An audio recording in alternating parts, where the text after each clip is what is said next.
Hello students. बेटा chapter 9th class का है गति, मोशन। ये बेटा फिजिक्स का चैप्टर है।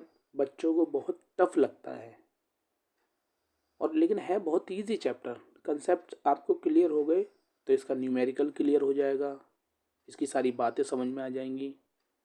मोशन तो सबसे पहले बेटा हम समझते हैं कि गति होती क्या है। तो एन ऑब्जेक्ट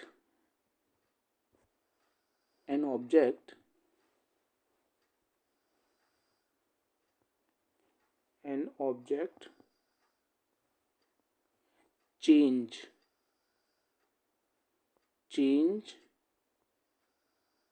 or position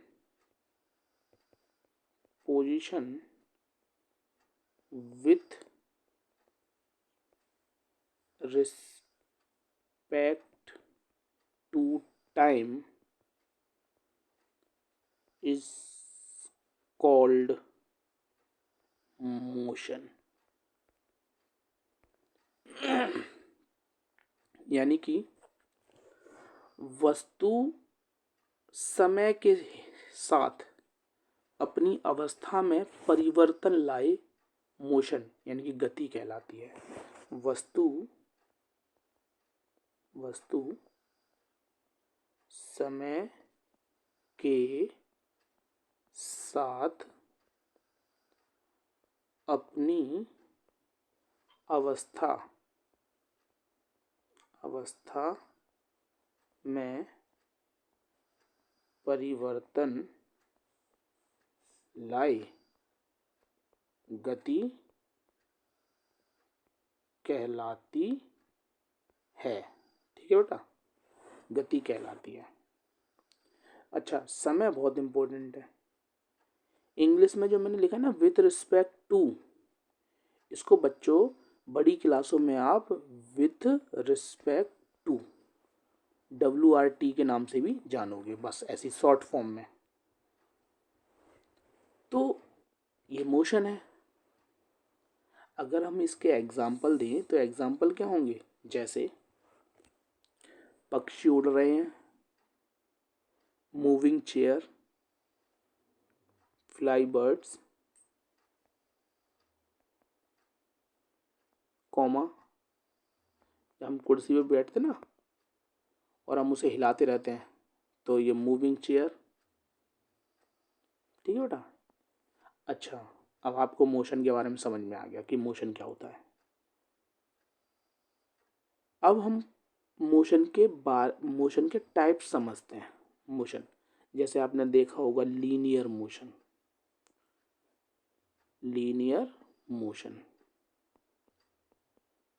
एक समान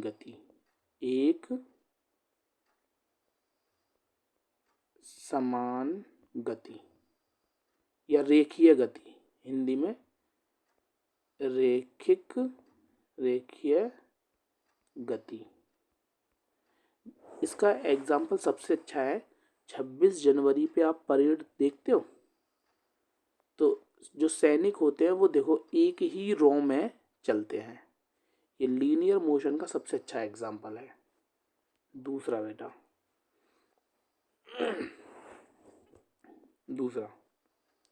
सर्कुलर मोशन,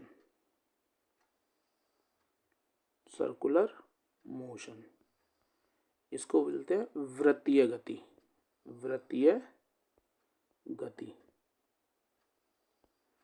ठीक है बच्चों, जैसे एक सर्कल में घूमना, जैसे जो एथलीट होते हैं, एथलीट चक्कर लगाते हैं ना, एक भागते हैं, तो ये वृत्तीय गति या सर्कुलर मोशन कहा जाता है। फिर बेटा आ जाता है वाइब्रेटिंग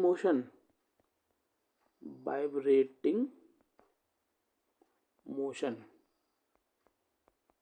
जैसे हमने साउंड चैप्टर पढ़ा ना, दोलन गति।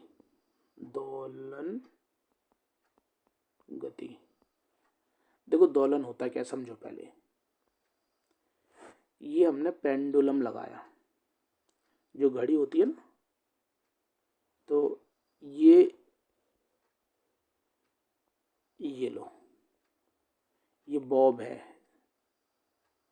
और ये ऐसे करता है ना, चलता है ना, आपने देखा होगा घड़ियों में लगा होता है, ये हिलता रहता है, तो ये वाइब्रेटिंग या दोलन गति बोलते हैं। वाइब्रेटिंग मैंने इंग्लिश में लिखा है, लेकिन हिंदी में इसका वाइब्रेटिंग का तो कंपन होना चाहिए था, तो कंपन बोल दो, दोलन बोल दो। दोलन माने ऑक्सीलेशन, यानी कि वाइब्रेटिंग मोशन को आप ऑक्सीलेशन मोशन के नाम से भी जानते हो। आगे बेटा समझो। अब types of motion, types of motion, गति के प्रकार, गति के प्रकार। देखो बच्चों, तुम्हारी किताब में दो प्रकार की गतियां दे रखी हैं, एक यूनिफॉर्म मोशन, यूनिफॉर्म मोशन, और दूसरी है non uniform motion, non uniform motion, यानी कि समान गति और असमान गति।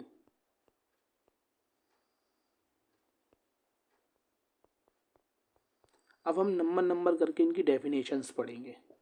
तो अब सबसे पहले हम समान गति की डेफिनेशन पढ़ेंगे। तो बच्चों, समान गति uniform motion,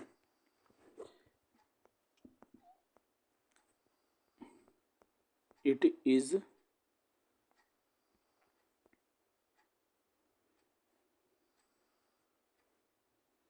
is type of motion,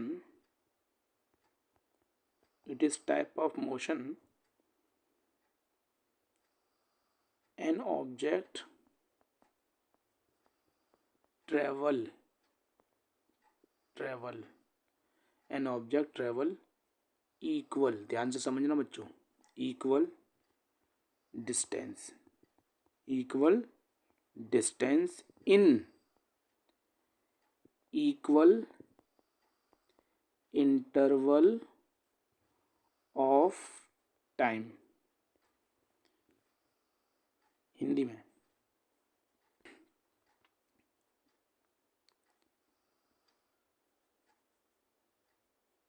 किसी वस्तु द्वारा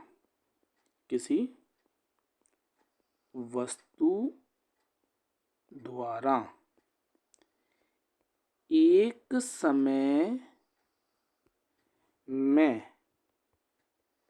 निश्चित दूरी तय करना, यानी कि अगर कोई वस्तु 1 घंटे में 30 किलोमीटर चलती है और अगले घंटे भी 30 किलोमीटर चलती है और बेटा अगले घंटे भी 30 किलोमीटर चलती है, सही बच्चों, यानी कि हर घंटे वो 30 किलोमीटर चल रही है। तो यानी कि यहाँ पे दोनों बातें कन्फर्म आपको समझ में आ गई। देखो, डिस्टेंस इक्वल है कि नहीं, और डिस्टेंस इक्वल है और बेटा टाइम इंटरवल इक्वल है, यानी कि टाइम भी बराबर है। तो एक समय में एक निश्चित दूरी तय हो रही है, ठीक है बच्चों। तो इसकी डेफिनेशन बहुत इंपॉर्टेंट है, एग्जाम्पल उससे भी ज़्यादा इंपॉर्टेंट है, लेकिन इन दोनों से ज़्यादा इंपॉर्टेंट इसका ग्राफ है। तो ग्राफ देखो अब ध्यान से, ग्राफ देखो बच्चों, बहुत इंपॉर्टेंट ग्राफ है।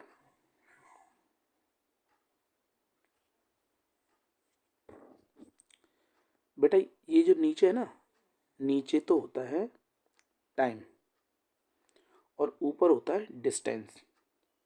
हमने डिस्टेंस को किससे दर्शाया, हमने डिस्टेंस को एस से दर्शाया।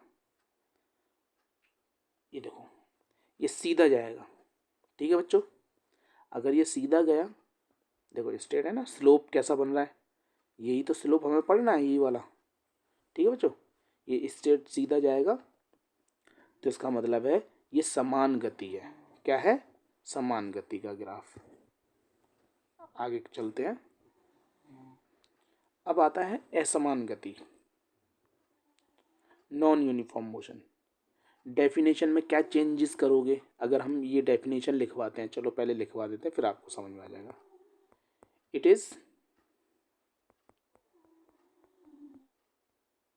Is type of motion an object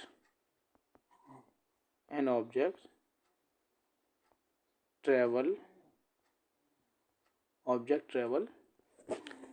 equal distance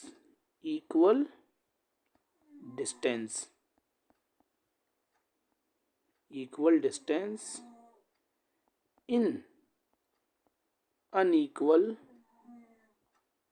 interval,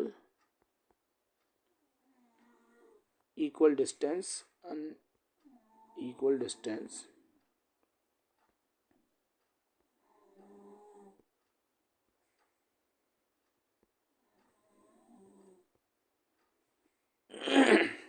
unequal interval of time। यानी कि दूरी तो सेम है लेकिन वहाँ टाइम अलग हो गया। लिख रहा है ना आपको, unequal interval of time, time अलग है। हिंदी में इसे देखो, हिंदी में किसी वस्तु के द्वारा एक अनिश्चित समय में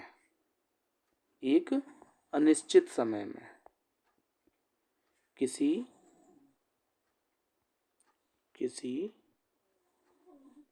वस्तु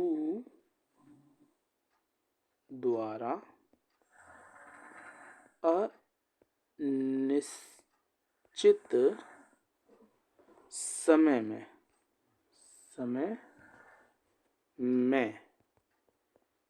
निश्चित दूरी तय करना, निश्चित दूरी तय करना।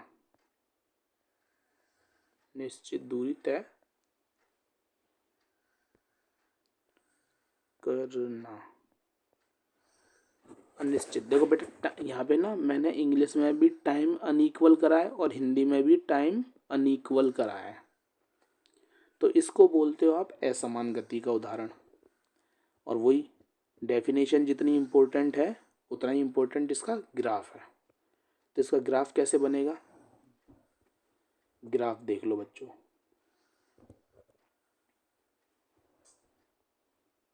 यहाँ पे टाइम और यहाँ पे दूरी। तो जैसे एक मोटरसाइकिल 1 घंटे में 15 किलोमीटर चल रही है,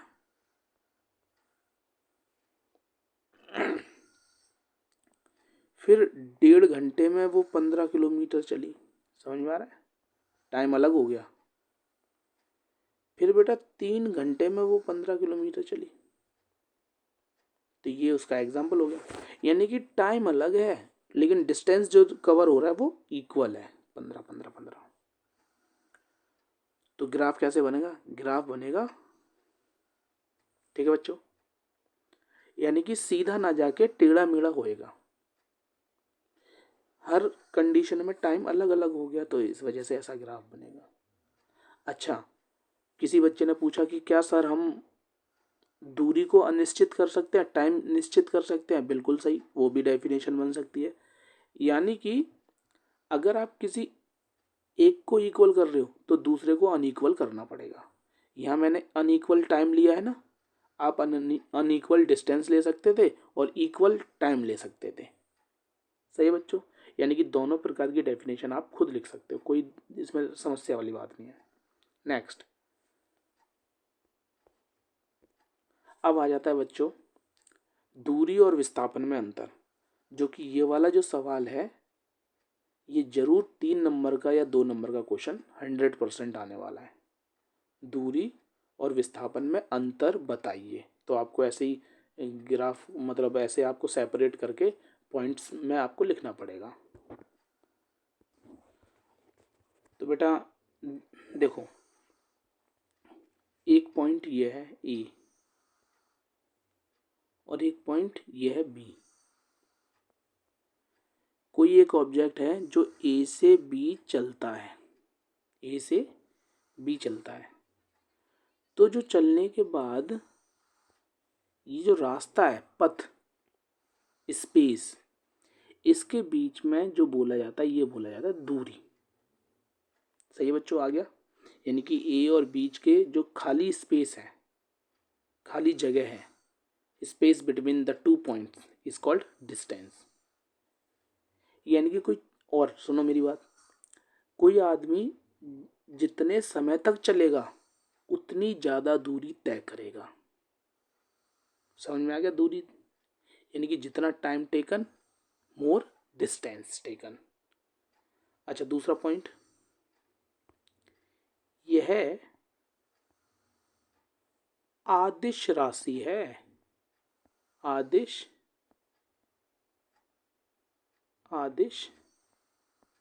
राशि है। इंग्लिश में it is scalar quantity.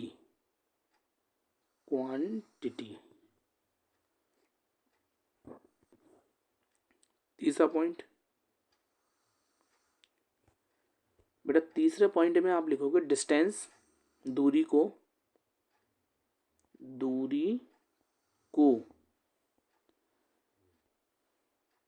Metre में, कॉमा, सेंटीमीटर में, कॉमा, किलोमीटर में। ये बड़ी यूनिट है। मेजर, डिस्टेंस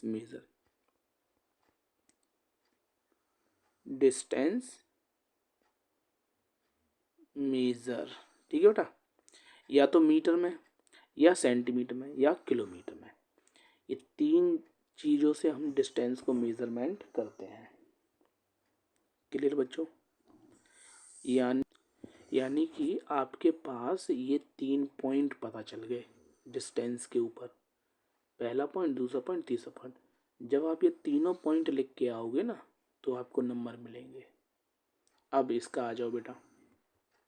तो ये पहला पॉइंट तो यही हो गया, the short distance cover by an object is called displacement. किसी वस्तु के द्वारा तय की गई सबसे कम दूरी को विस्थापन कहते हैं। एक बात और बता दूं मैं आपको डिस्टेंस में, अगर मैं तुमसे कहूं कि एक वस्तु ने 0 दूरी तय करी है, तो वो कब पॉसिबल है 0 दूरी तय करना? जब वस्तु अपनी ही जगह पे खड़ी रहे, यानी कि वो वहां से हिले ना, तो हम कहेंगे कि उसने 0 दूरी तय करी, 0। सही है बच्चों? इस पॉइंट को भी याद रखना। उस कंडीशन को बोलते हैं रेस्ट। जैसे अभी आप रुके हुए हो ना, तो इस रेस्ट कंडीशन में आप कहीं नहीं चल रहे, इसका मतलब आपने डिस्टेंस कितना तय कर रहे हो? 0 कर रहे हो, लेकिन टाइम गुजरता है। अच्छा, नेक्स्ट आता है विस्थापन। तो विस्थापन समझ में आ गया, किसी वस्तु के द्वारा सबसे कम दूरी तय करना विस्थापन कहलाता है। दूसरा पॉइंट यह है सादिश राशि है।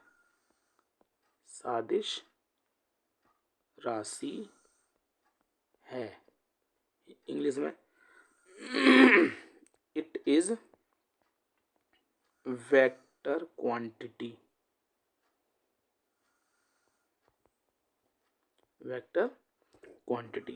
और ये तीसरा पॉइंट जो डिस्टेंस का है वो सेम इसका रहेगा। तीसरा पॉइंट, हम डिस्प्लेसमेंट को भी मीटर में, कॉमा, किलोमीटर में, कॉमा, सेंटीमीटर में, ऐसे ही मेजरमेंट करते हैं। ठीक है बच्चों? अब आ जाता है, तो आपने डिस्टेंस और डिस्प्लेसमेंट अच्छे तरीके से समझ लिया। अब एक पॉइंट और लिखवाता हूँ डिस्प्लेसमेंट का। डिस्प्लेसमेंट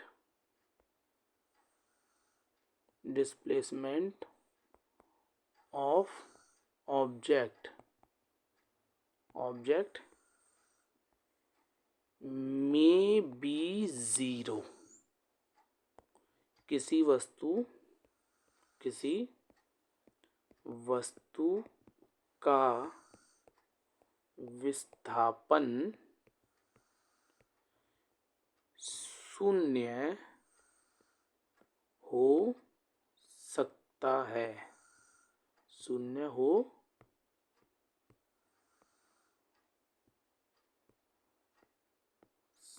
सकता है। बहुत फेमस क्वेश्चन है एमसीक्यू का बेटा, बहुत फेमस क्वेश्चन। पूरा लिखा आएगा कितना कितना, किसी वस्तु का विस्थापन ऐसा, ये आपको कॉमा दे दिया जाएगा, fill in the blanks English में ऐसे दे दिया जाएगा। तो मे बी हो सकता है, जीरो हो सकता है, तो आपको जीरो लिखना पड़ेगा, शून्य लिखना पड़ेगा। इस चीज़ को समझने के लिए हम कुछ क्वेश्चंस अटेम्प्ट करते हैं, उसमें आपको क्लियर हो जाएगा कि क्या समझाना चाह रहा हूँ मैं।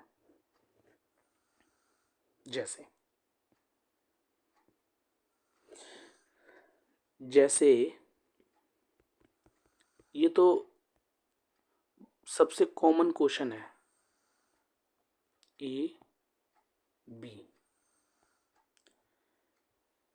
बेटा ये आपका होम घर है,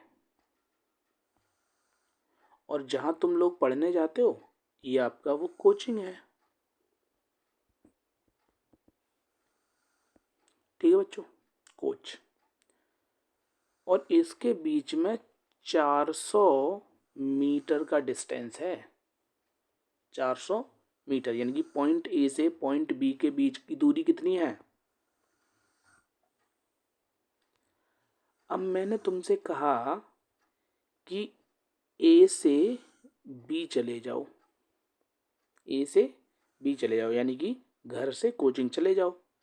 तो घर से कोचिंग जाने पे डिस्टेंस, हिंदी में इसे दूरी कहते हैं, दूरी कितनी होगी।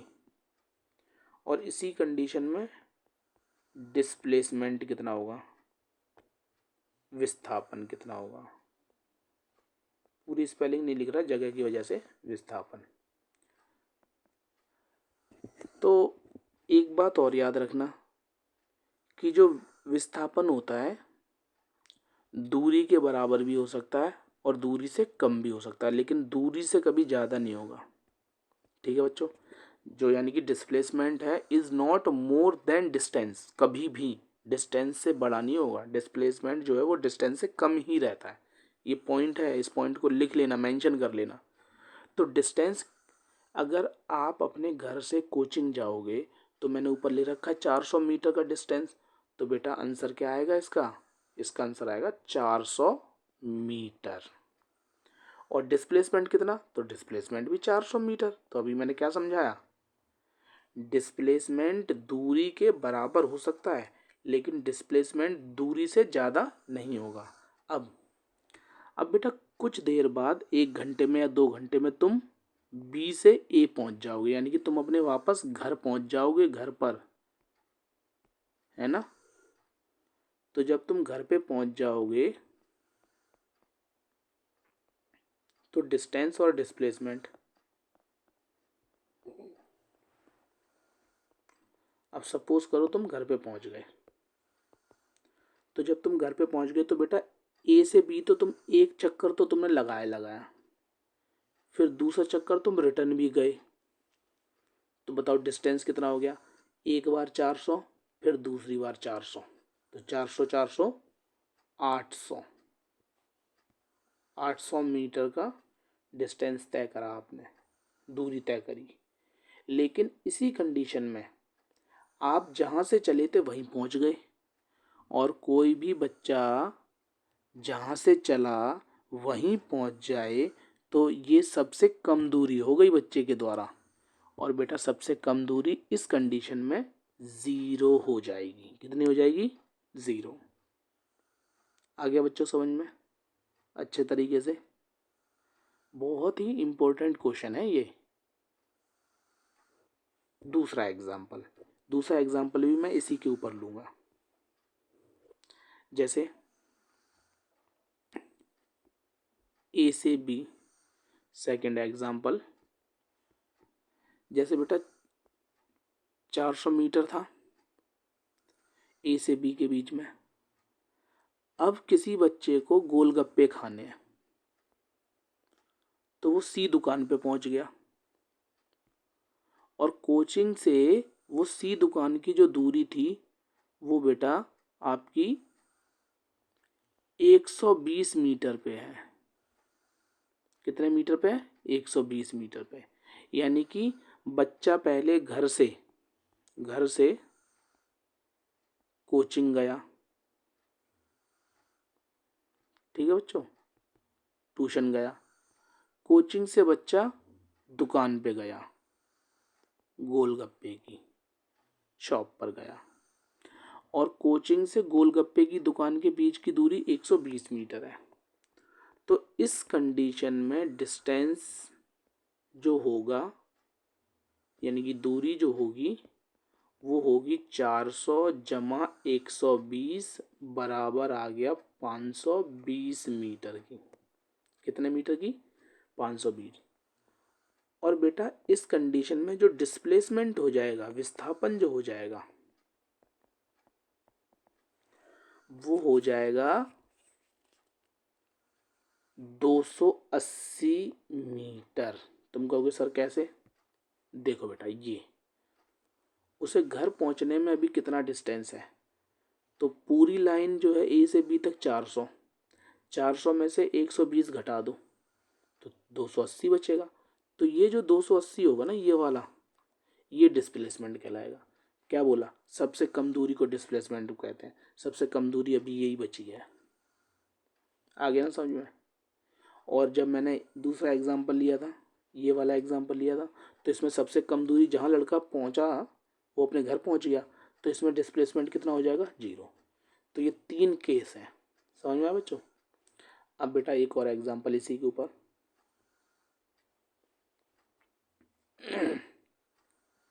जैसे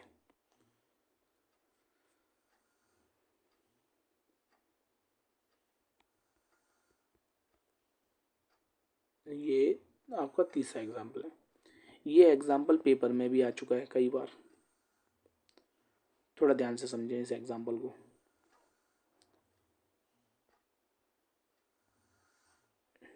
मैं क्वेश्चन लिख नहीं रहा, क्वेश्चन केवल पढ़ूंगा, आपको लिखना पड़ेगा। आपको अगर लिखना है तो लिख लेना, ठीक है बेटा? तो इसे बोलते हैं नॉर्थ।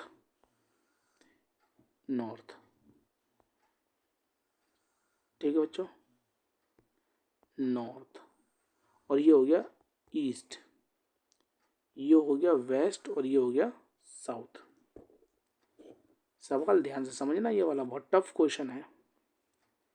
एक लड़का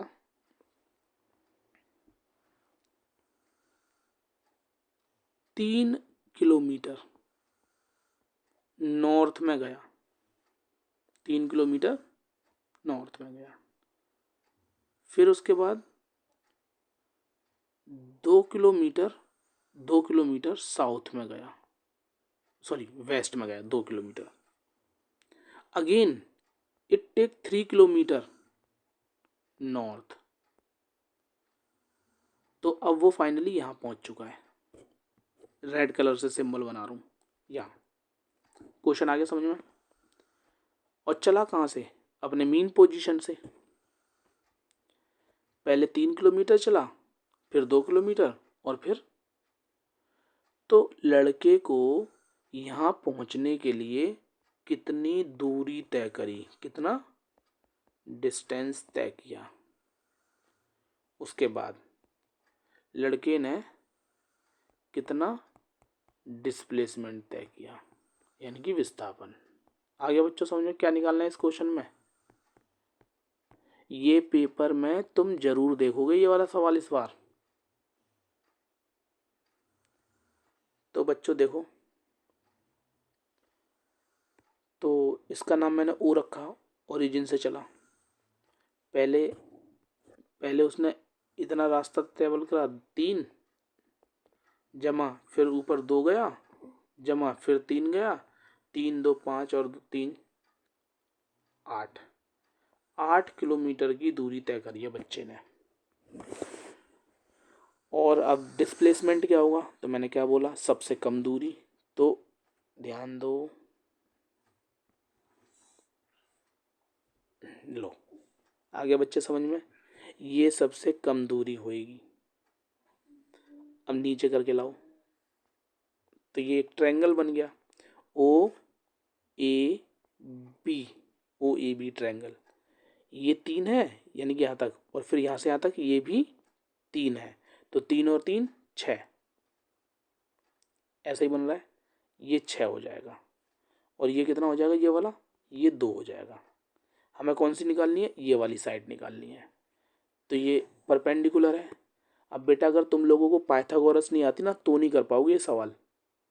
तो पाइथागोरस में हाइपोटेनियस का स्क्वायर, इसको मैंने h मान लिया, इज इक्वल्स टू बेस का स्क्वायर प्लस परपेंडिकुलर का स्क्वायर, बेस का स्क्वायर प्लस परपेंडिकुलर का स्क्वायर। तो बेटा हाइपोटेनियस का square is equals to base कितना है 6, तो 6 का स्क्वायर, परपेंडिकुलर कितना है 2, 2 का स्क्वायर। तो हाइपोटेनियस स्क्वायर 6 6 36 और 2 दूनी 4, तो h बराबर 36 और 4 40 √40। ये लो बच्चों, ये h की वैल्यू √40 आ गई। तो हो सकता है आपका जो आंसर आएगा वो 6.4 समथिंग आएगा, 6.4 या 6.3, क्योंकि 36 का स्क्वायर मतलब √36 6 होता है, तो मैंने अप्रॉक्स बता दिया 6.3 या 6.4 आएगा आंसर। ठीक है बच्चों, आ गया समझ में, बहुत इजी क्वेश्चन था, हो गया किलोमीटर में km, है ना बच्चों ये क्वेश्चन। अब एक और क्वेश्चन देखो इसी पे, जैसे क्वेश्चन मैं इसमें भी नहीं लिखूंगा, आपको समझना पड़ेगा क्वेश्चन। बेटा एक सेमी सर्कल है, सेमी सर्कल है, इसे बोलते हैं अर्ध वृत्त, अर्धवृत्त। ये लो पहले मैं अर्धवृत्त बना देता हूँ, अर्धवृत्त।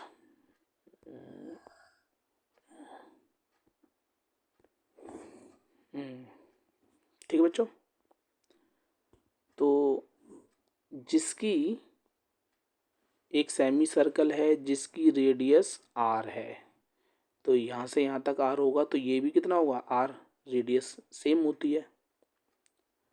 अब किसी लड़के को A पॉइंट से B पॉइंट जाना है, तो what is ratio of distance and displacement. Hindi में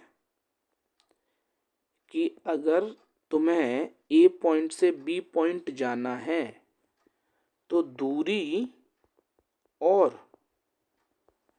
विस्थापन का अनुपात निकालो। समझ में आ गया बच्चों, अनुपात निकालो।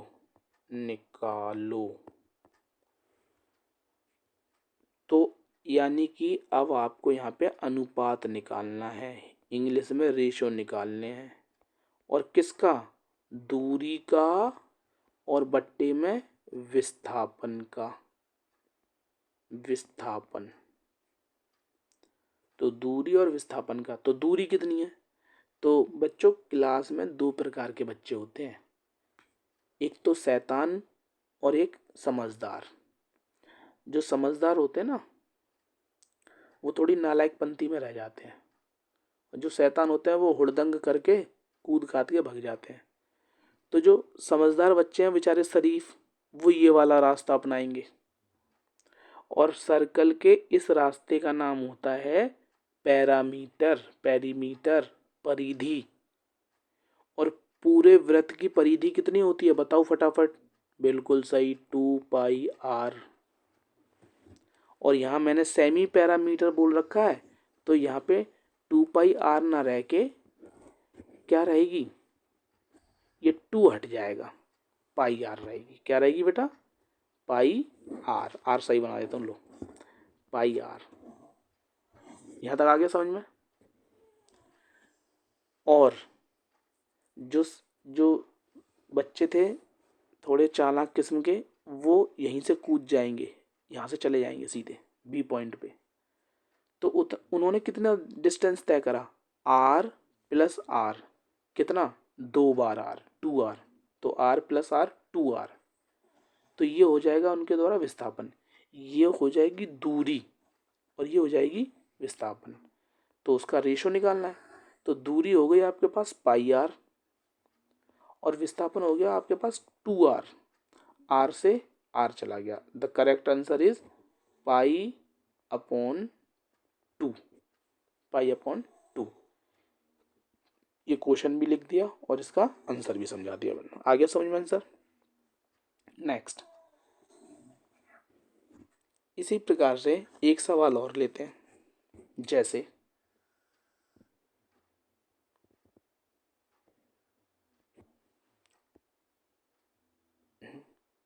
ये बच्चों अब देखो क्वेश्चन जो है वो कौन सा क्वेश्चन है, ये क्वेश्चन 3rd था, ये क्वेश्चन 4th है और ये क्वेश्चन 5th है। तो क्वेश्चन 5th, 5वां क्वेश्चन, 5वें क्वेश्चन में ये बिल्कुल सही, ये एक सर्कल है, सर्कल हिंदी में वृत्त, with radius r, with radius r, वृत्त है जिसकी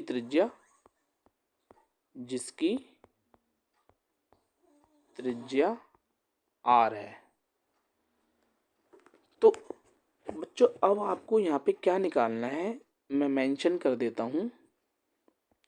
ये A है, ऊपर यहाँ पर ये B है, ये C है और ये D है।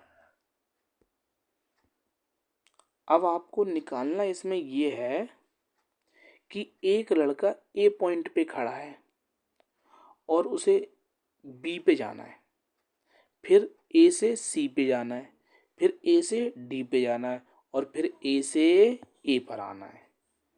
तो ये 4 केस हैं और इन चारों केस में आपको ये बताना है कि लड़के के द्वारा तय किया गया डिस्टेंस और डिस्प्लेसमेंट कितना है। आ गया बच्चों समझ में। क्वेश्चन दोबारा समझो कि एक बच्चा A पॉइंट पर खड़ा है और वो A से B गया, A से C गया, A से D गया, A से A गया, यानी कि find distance and displacement, find distance and displacement पहला, A टू B दूसरा, A टू C तीसरा, A टू D चौथा, A टू A। हिंदी में दूरी और विस्थापन ज्ञात करो। ए से बी का, ए से सी का, ए से डी का, ए से और ए से ए का, ए से काटो, ए से ए का। ठीक है बच्चों, क्वेश्चन समझ में आ गया। अब एक पेज पे एक होएगा, पहले मैं ए बी का लिखवाऊंगा, ए सी का लिखवाऊंगा, ए डी का, ए का। तो अब मैं पहले दूरी लिखवाऊंगा फिर विस्थापन।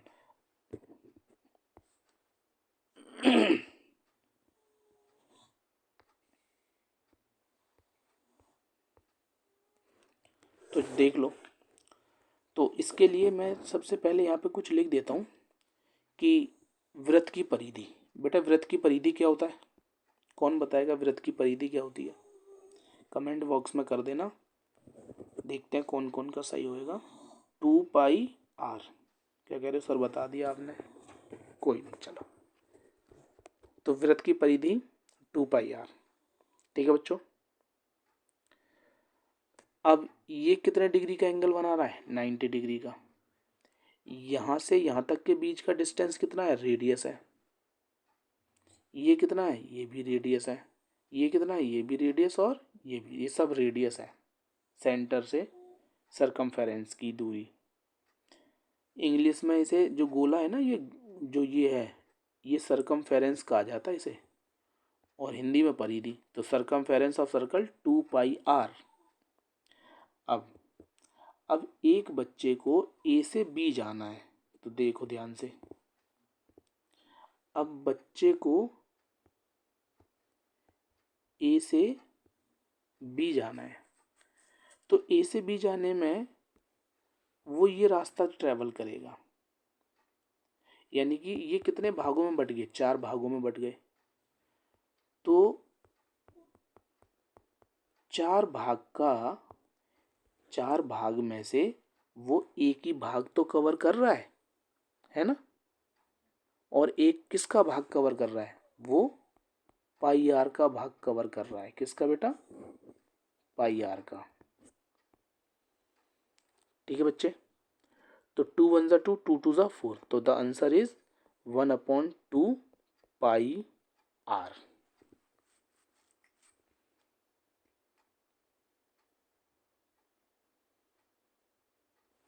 ठीक है बच्चों, आ गया समझ में?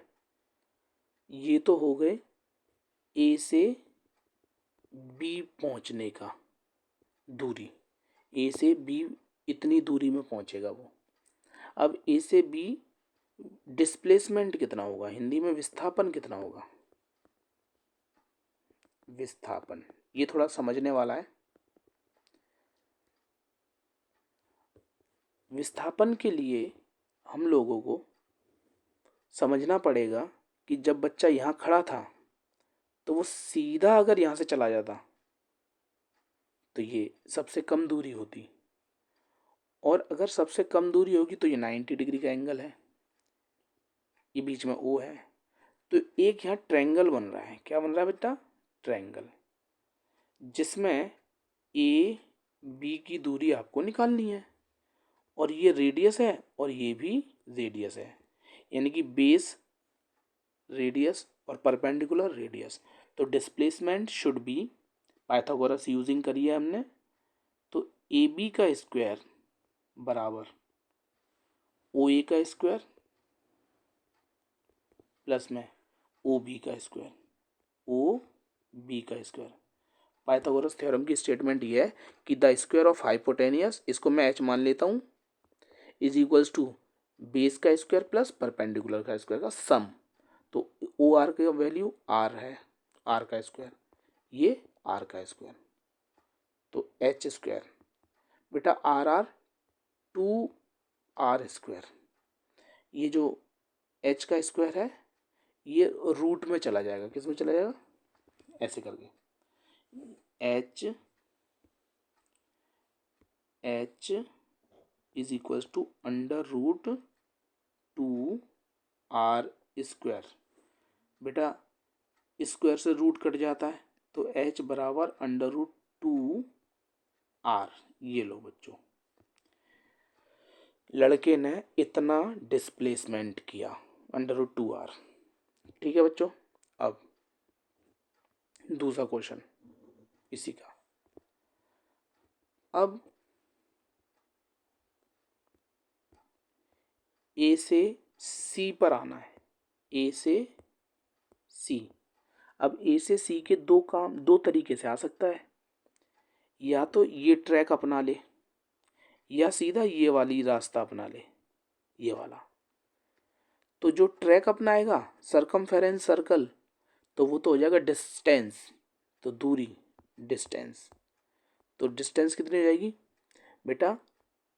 आपको मतलब पूरा 4 भागों में बटा हुआ है, 4 में से 2 भाग कवर कर रहा है। कितने भाग?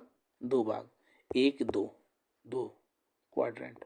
और क्या? सरकमफेरेंस ऑफ सर्कल, तो 2 2 ज़ा 4, 2 1 ज़ा 2, तो the answer is pi r. तो ये पाई आर क्या है? सेमी सर्कल, तो ये सेमी सर्कल का ही तो कवर करा है। बिल्कुल सही आंसर। लेकिन इस कंडीशन में विस्थापन कितना आ गया, इस कंडीशन में विस्थापन कितना आ गया, तो ध्यान से देखो, डिस्प्लेसमेंट, डिस्प्लेसमेंट, तो डिस्प्लेसमेंट आ गई बच्चे, ये यहाँ से यहाँ तक आर और यहाँ से यहाँ तक आर, तो आर प्लस आर 2r, ये लो आंसर। ठीक है जी, अगला क्वेश्चन। अब बच्चा जो है वो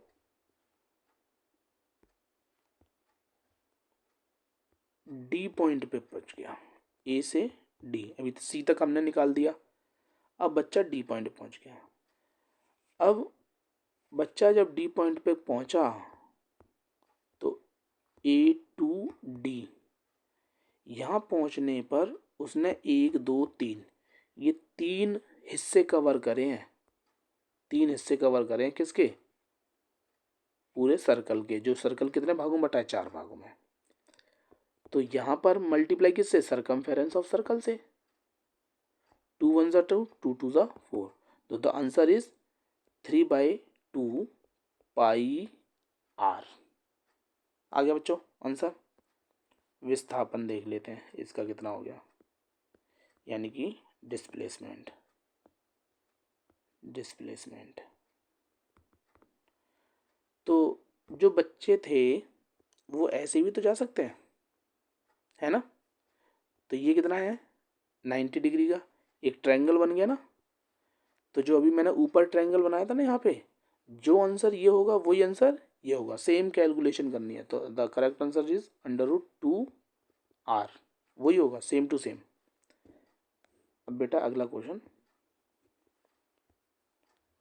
अब बच्चे को ए से लेके ए पर ही आना है, यानी कि ए टू ए, तो डिस्टेंस यानी कि दूरी कितनी हो गई, डिस्टेंस दूरी ए टू ए।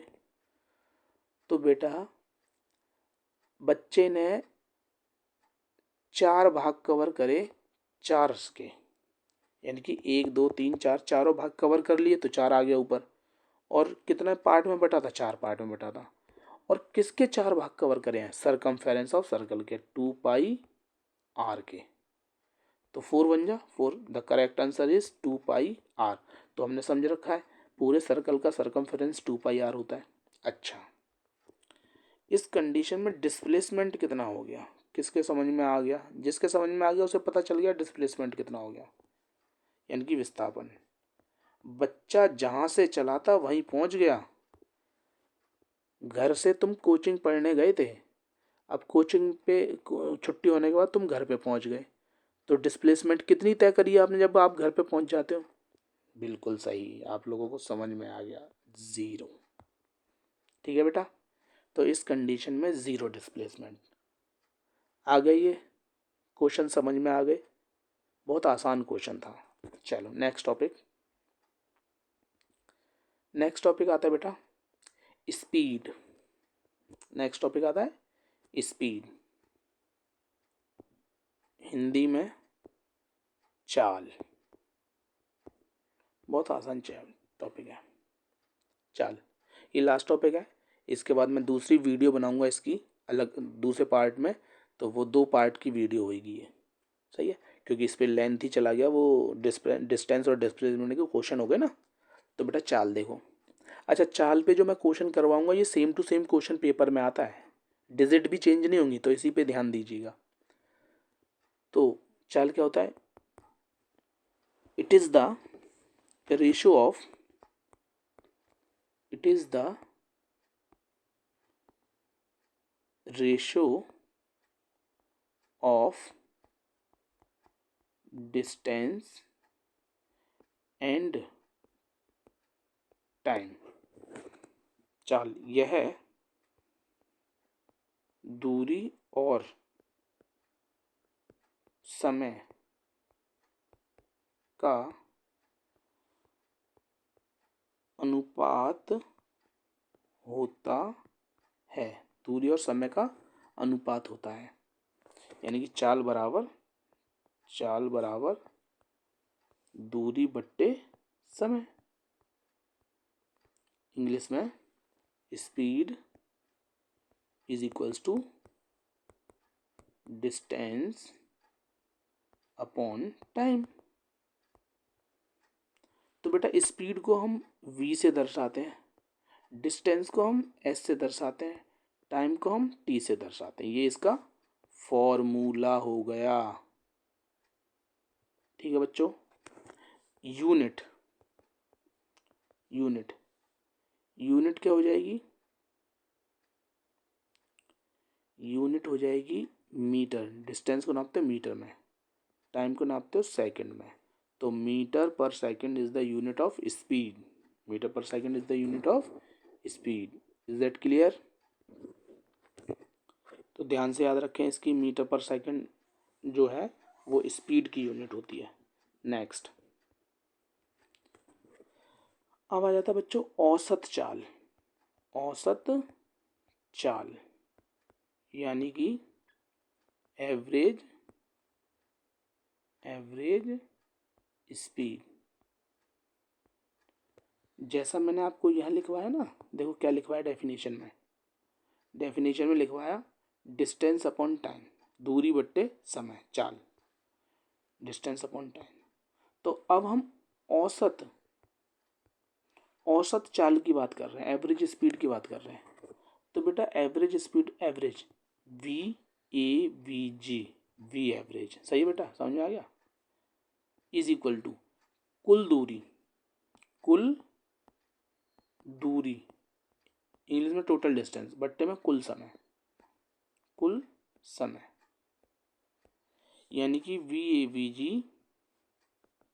कुल दूरी माने हमने मान लिया कि S1 S2 ये कुल दूरी है, और समय लिया T1 जमा T2। समझ में आया बच्चों?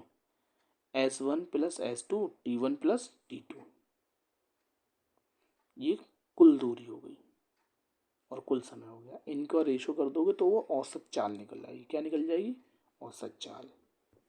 जैसे क्वेश्चन देखो,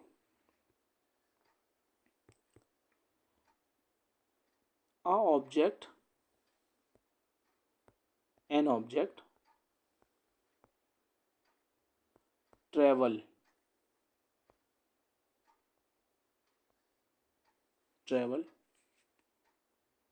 10 meter in 2 seconds,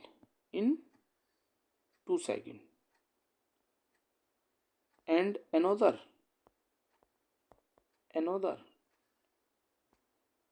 20 meter in 4 seconds. तो what is average velocity speed?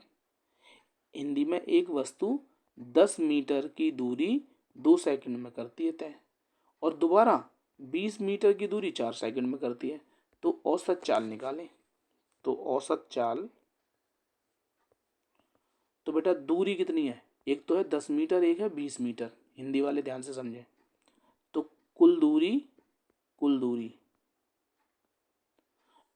10 metre तय करने में 2 सेकंड लगे, कुल समय तो टोटल कर दो समय 4, तो आ गया ऊपर आ गया 30 बट्टे 6, 6 एकम 6, 6 पंजे 30। तो द करेक्ट आंसर इज 5।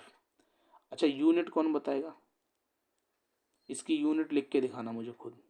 ठीक है बच्चों, बहुत आसान क्वेश्चन था।